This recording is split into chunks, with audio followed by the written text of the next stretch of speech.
Germany is considering relocating its significant gold reserves currently stored at the U.S. Federal Reserve in New York. The United States has always been seen as a safe bet. Want a stable currency? Use the US dollar. Want a trusted government bond? Buy from the US Treasury. It starts like a heist movie. Picture this. Military cargo planes on the tarmac, not carrying weapons, not evacuating embassies, but hauling gold. Lots of it, nearly 4,000 tons of the shiny stuff. Germany and Italy just told the US, thanks for the babysitting, we'll be taking that back now. Oh, and they're not wiring anything, they're sending planes, with guards, in a move so bold it makes Ocean's 11 look like amateur hour. You ready for this financial thriller? Buckle up, because what's unfolding isn't just a diplomatic snub. It's a global vote of no confidence in America's dollar, its vaults, and its economic leadership. Let's dig in. Fact 1. Gold Rush 2.0. The Allies want their metal back. Germany and Italy, two of NATO's biggest economic engines, have demanded the return of $245 billion worth of gold currently parked at the Federal Reserve in New York. Not because they need jewelry, because they're panicking. Germany holds over 3,300 tons of gold. Italy's sitting on 2,400 tons. More than a third of both are literally underground in Manhattan. And now they're pulling it. Why now? Because Trump hit Europe with economic artillery this spring. 25% tariffs on steel, 10% on aluminum, all wrapped up in a bow called national security. Translation? Pay up or we'll play rough. So Berlin and Rome didn't just get annoyed, they got strategic. Their message? If you can't trust Washington to honor trade, why trust it to store your wealth? And sending planes instead of making polite calls. That's not business. That's battlefield logistics. And speaking of battlefield, you think Germany's just bluffing? Let's see what happens when the gold hits the tarmac. Fact 2. The political powder keg in Berlin. Germany's government isn't just whispering in backrooms anymore. They're sounding alarms like it's the Cold War all over again. But this time, the enemy is economic unpredictability. CDU lawmaker Markus Ferber straight up said Trump might find creative ways to treat foreign gold reserves. Translation: he's unpredictable, and that gold is a sitting duck. The Taxpayers Federation of Europe jumped in too, saying that gold needs to come home yesterday. And here's the kicker: they think Trump wants control of the Fed, and if he gets it, they believe he gets control of their gold too. This isn't paranoia. This is insurance. When your vault's in someone else's basement, and that someone starts threatening your economy, you make moves. But wait till you hear what Italy's doing. Fact 3. Rome's golden tightrope.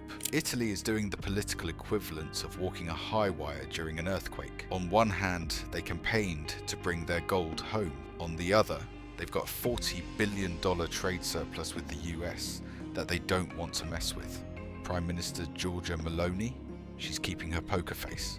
But commentators are calling it dangerous, leaving 43% of Italy's gold under Trump's jurisdiction. If Germany's screaming into the microphone, Italy's whispering in code. But both are playing the same game. Take back control before things spiral. The next chapter, not just political theatre, it's a geopolitical chess match. Fact 4. The ripple effect of repatriation. So here's where it gets spicy. Repatriating gold isn't just a symbolic flex, it's a financial earthquake.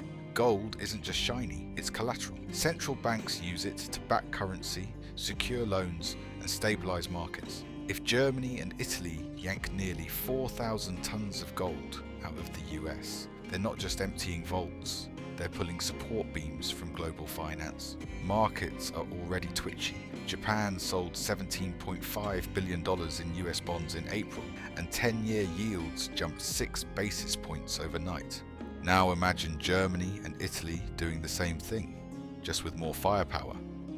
Interest rates spike, mortgage costs climb, car loans stretch, cities pay more for bridges and broadband. That's how a gold pullout from Manhattan hits your front porch. And that's just the appetizer. Fact 5. Repo panic and collateral crisis. Welcome to the plumbing of Wall Street, the repo market. It's where financial institutions lend each other money overnight, backed by safe assets like US Treasuries. And yes, gold. The Fed doesn't just hold gold for show, it holds it as collateral that foreign banks can pledge when they need quick cash. When that gold flies back to Europe, the collateral pool shrinks. Less collateral equals more risk equals higher borrowing costs. It's financial Jenga. The New York Fed already reported a $90 billion drop in foreign-held securities. 1 week alone saw a $17 billion nosedive. Traders are sweating. The Fed's repo desk is on DEFCON 2, and Wall Street's not the only one eyeing the exit. Fact 6. The domino effect. Who's next? Belgium holds 227 tons of gold, 2/3 of it abroad. Their lawmakers are yelling, "Bring it home before someone else does." The Netherlands already did. In 2014, they secretly flew out 122 tons from New York in a move so stealthy it could have been a Bond movie. Austria followed suit a year later. Today, central banks sit on 37,000 tons of gold, about 17% of all gold ever mined, and they are adding more, fast. A World Gold Council survey found 76% of central banks plan to buy more gold and cut their dollar holdings over the next 5 years. That's not diversification, that's an evacuation. Fact 7. The dollar's slow erosion. Here's where the story gets chilling. Gold just leapfrogged the euro as the world's second biggest reserve asset. The dollar's still first, but it's limping. The global share of reserves in dollars has been shrinking for 2 decades, and now that pace is quickening. Every percentage point that shifts from treasuries to gold is about $100 billion that won't be buying US debt. Strip out 5 points, and you're talking $500 billion gone from US bond demand. Guess who picks up the tab? You, me, and every taxpayer in between. Each rate hike adds billions to the national debt's interest. At $34 trillion, even a 0.25% bump costs the Treasury $85 billion a year. Suddenly, that gold looks like a wrecking ball. Fact 8. Wall Street wobbles, Main Street bleeds. Let's translate this into your world. That bump in bond yields is not just a number. It means higher mortgage rates, higher car payments, higher borrowing for small businesses, higher costs for cities and states. Massachusetts already had to pay 11 basis points extra to sell highway bonds last week. Why? Tariff noise and foreign selling fears. If this becomes the norm, infrastructure projects will slow, prices will rise, and the economy gets squeezed, all because 2 countries want their shiny bricks back. Fact 9. Trust. The currency you can't print. This is the part they won't teach you in Econ 101.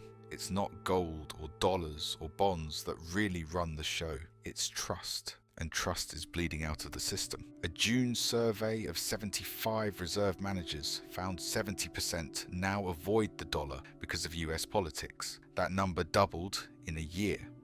The ECB confirms gold has edged past the euro in reserve status. When allies stop trusting your system, they don't argue, they act quietly with pallets of bullion. And no, the Fed can't just print trust. Fact 10. Endgame. The balance of power in motion. So here we are. Germany and Italy are prepping planes. Other nations are circling. Bond yields are twitching. Repo markets are tightening. And Washington still playing tariff hardball like it's 2018. But this isn't 2018. It's 2025, and the world's had enough of weaponized trade policy. Each bar of gold that flies westward is more than metal. It's a verdict on Trump's economic strategy, on the dollar's dominance, on America's ability to hold the financial line. And as those NATO jets lift off, they might just be carrying the future of monetary power with them. Because once gold leaves the vault, it's not just wealth in motion. It's the foundation of the next world order, taxiing down the runway. So what moves first? The White House strategy or the global money map? Drop your thoughts below. Smash that subscribe button like it owes you interest. And stay locked in, because the next big shift might not come with headlines. It might come with gold. And this time, it's not coming back.